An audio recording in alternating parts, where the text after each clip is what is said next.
All right, we're going to talk about something that most people never talk or never think about when it comes to sales. And is we're going to learn how to hypnotize your customer. You heard it well. How to hypnotize your customer.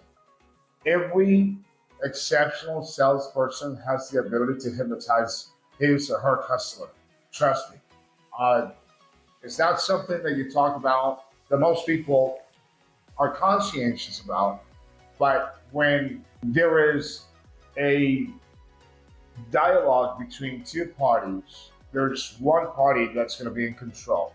First of all, I want you to understand the person asking the questions is the person in control. If I ask you a question, I'm asking you a question in terms of something that I want to learn from you or I want to learn, period. And you are not forced per se, but you are coerced, that's the word, to answer down the path, to go down the path that I want you to go towards. So when I start asking questions, if I want to put you in a trance, I'm going to find out a series of questions where you are going to start automatically giving me the answers that I need you to give me. All right. So one of the things that I want you to start implementing is I want you to get your customer to obey you. Now, how do we do that? We're going to exercise power. We're going to inflict power on the customer, right? And how do we do that? When you get on the phone or you are in front of a camera on Zoom or you are in person with the customer, give the customer certain commands. Tell them to grab a pen and a piece of paper.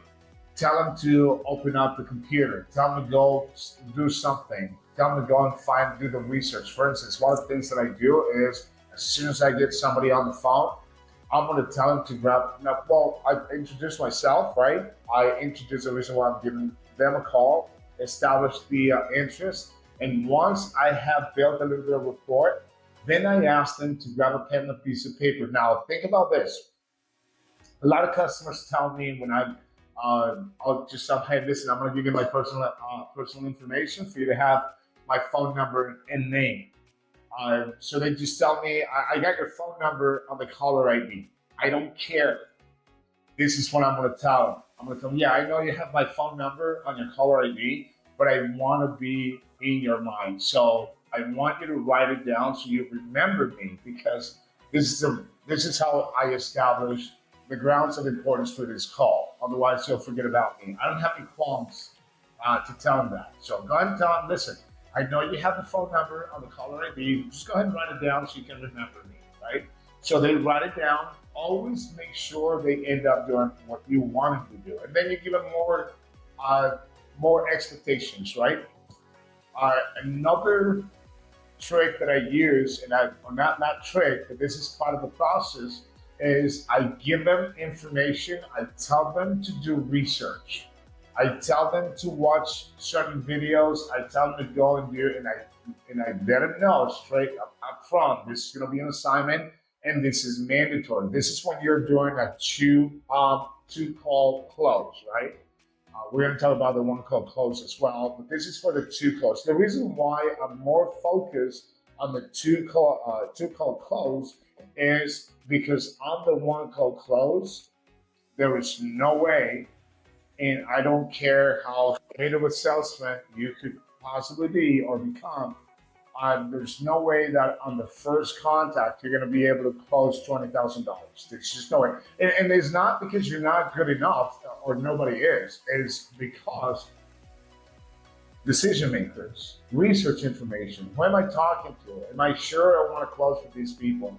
You want to give them enough time for you to do the research and establish a ground of confidence that if they do business with you and they hand out that credit card for $20,000 or $10,000, they're not going to do it with some fake organization, right? So this is the reason why I focus on the two call close.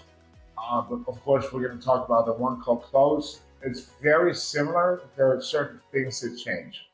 Another strategy as part of the way that you hypnotize your customer is you get them to say yes, right? Here's what I always tell people to apply the philosophy of an attorney. Attorneys, when they're surveying a witness, they never ask them questions for which they don't know the answer. All right. So if you're gonna ask a question that you know the answer for. It seems that the customer's in control because he chooses what to answer, but you already know what answer he's gonna pick. For instance, if I ask the customer, is it important for you to build a legacy where you can take care and protect your family in the future? Of course, he's going to tell me yes, right? He can choose whatever answer, but he's mandatorily going or obligatorily going to tell me yes because unless he doesn't have a family, which in that case, I would have known, I wouldn't have asked, I wouldn't have walked into that one knowing that he didn't have a family or not asking if he would have had a family or not. So I want you to start getting to say yes, give your customer tasks, grab a pen and piece of paper, write this down. I want you to do this research. I want you to go here. I want you to go there. I want you to do this. And ask them questions that they can continuously and repetitiously answer the word yes. That's how you're going to hypnotize your customer. Here's what happens. If you're a setter and you get them to do that, you pass it along to the closer. The closer continues the same method, right? At the end, after that customer, number one, having done everything you and the setter or the settling or you and the closer have told them to do, at the end, and after not just doing what you told them to do, but answering positively to a lot of the questions, you get those people in that rhythm. At the end, when you ask for the credit card, the customer, number one, already is used to obeying you. And second, saying yes to whatever request you're making, yes, including the credit card. All right. So don't forget about that. And that really works, guys. All right. Write it down. Don't forget about this.